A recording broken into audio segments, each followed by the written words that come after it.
Imagine a food so popular that Americans eat billions of them every year. A food found everywhere, from roadside diners and baseball stadiums to luxury restaurants and international airports. A food so influential that it has become one of the most recognizable symbols of American culture. That food is the hamburger.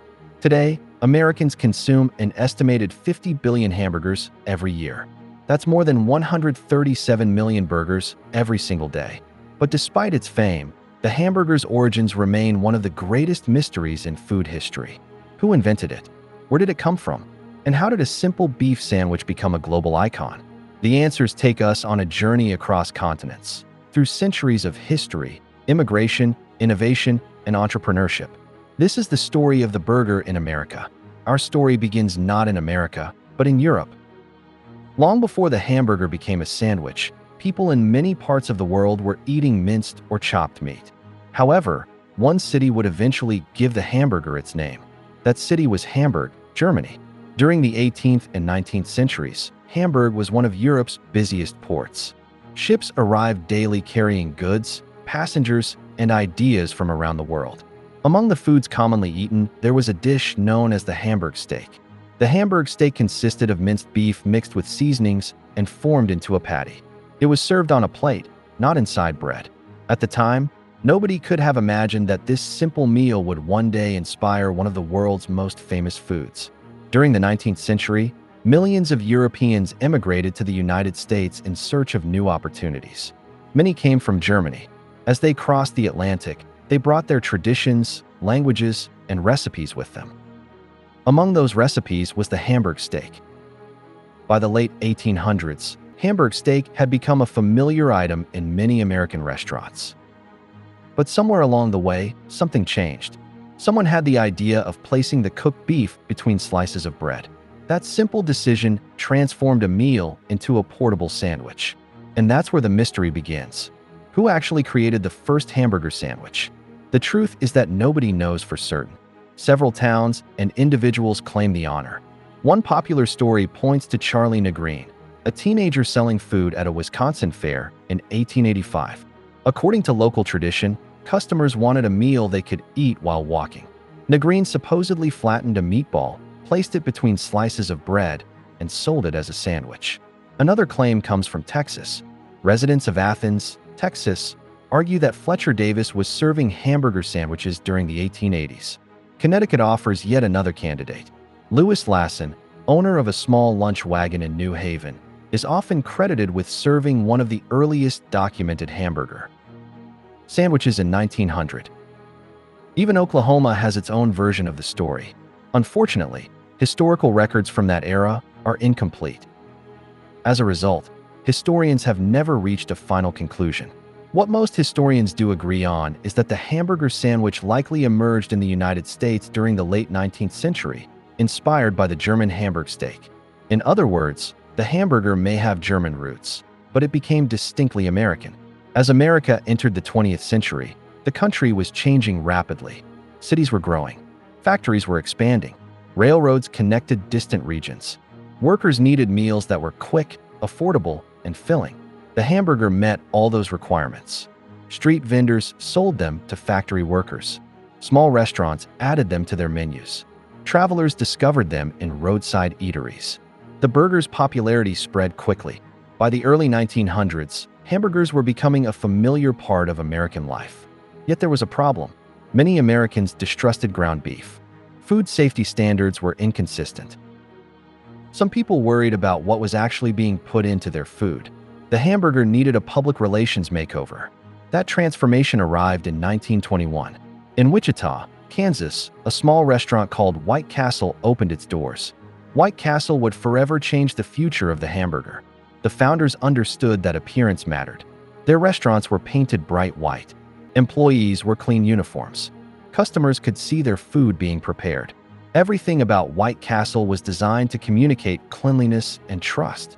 The company also standardized its cooking methods. Every burger looked the same. Every burger tasted the same. At a time when consistency was rare, White Castle offered reliability. Their strategy worked. Customers embraced the hamburger like never before. White Castle became America's first successful hamburger fast food chain. and in many ways, it laid the foundation for the modern fast food industry. Did you know? White Castle's famous square burgers weren't just a design choice. The shape allowed more burgers to fit on the grill at the same time, making cooking more efficient. As the decades passed, hamburgers became increasingly popular. Then came World War II. After the war ended, America experienced an economic boom. Millions of families purchased automobiles. Suburbs expanded. Road trips became a defining part of American culture. People wanted meals that were fast, affordable, and convenient. The hamburger was perfectly positioned to meet that demand. In California, two brothers named Richard and Maurice McDonald developed a revolutionary restaurant system. Instead of offering large menus and traditional table service, they focused on speed. Their menu featured only a handful of items: hamburgers, French fries, soft drinks. Every task in the kitchen was carefully organized. Workers specialized in specific jobs. Food could be prepared quickly and consistently. It was essentially an assembly line for meals. The system attracted the attention of a salesman named Ray Kroc. When Kroc saw the operation, he recognized its enormous potential. He believed the concept could succeed across the country. Eventually, he partnered with the McDonald brothers and helped transform their restaurant into a national franchise. The results were extraordinary. Golden arches began appearing across America. Soon, they appeared around the world.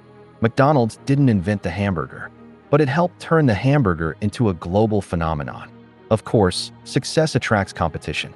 Burger King entered the market, then Wendy's, then countless regional chains. Each company tried to distinguish itself. Some emphasized larger burgers. Others promoted fresh ingredients. Some focused on flame grilling. Advertising became a battleground. Television commercials introduced colorful mascots and catchy slogans. The so-called burger wars had begun. The hamburger was no longer just food. It had become part of American culture. It appeared in movies, television shows, sporting events, and family gatherings. Backyard barbecues became a national tradition. For many Americans, grilling burgers on a summer afternoon became almost a ritual. By the late 20th century, another transformation was underway. Chefs began reimagining the hamburger. Instead of viewing it as simple fast food, they treated it as gourmet cuisine. Premium beef, artisan buns, exotic cheeses, special sauces, creative toppings. The burger entered upscale restaurants and fine dining establishments. A food once associated with factory workers and roadside diners suddenly became a culinary canvas. Innovation continues even today. In recent years, plant-based burgers have gained popularity. Companies have developed meat alternatives designed to replicate the taste and texture of beef. Consumers now have more choices than ever before.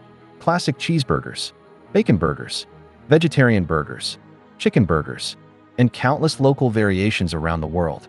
Speaking of the world, the hamburger's journey did not stop at America's borders. As American culture spread internationally, so did the burger. Today, hamburgers are sold in more than 100 countries. Yet each culture has adapted them to local tastes. In Japan, teriyaki burgers are popular. In India, many burgers use chicken, vegetables, or paneer instead of beef. In Australia, beetroot is often added. In Mexico, spicy peppers frequently make an appearance. The hamburger has become a truly global food while remaining uniquely adaptable. Its success comes from its simplicity. A protein, a bun, a few toppings, endless possibilities. Today, the hamburger supports a vast industry involving farmers, ranchers, bakers, restaurant workers, transportation companies, and food manufacturers.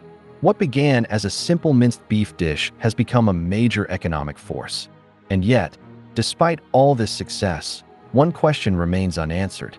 Who really invented the hamburger? Perhaps it was Charlie Negreen. Perhaps it was Fletcher Davis.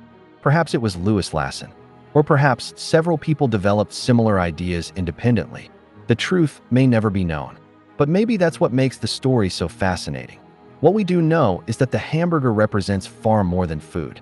It tells the story of immigration, of innovation, of entrepreneurship, of America's industrial growth, and of how a simple idea can spread across the globe. From the busy port of Hamburg to the streets of New York, from a small lunch wagon to thousands of restaurants worldwide, the hamburger has traveled an extraordinary journey. The next time you pick up a burger, take a moment to think about that journey. Because you're not just holding a sandwich, you're holding more than a century of history. A history shaped by immigrants, cooks, entrepreneurs, and millions of hungry customers. A history that continues to evolve with every new generation. And that is the remarkable story of the burger in America. Thank you for watching. If you enjoyed this documentary, be sure to like the video, subscribe to the channel, and join us again for another journey through history. Until next time.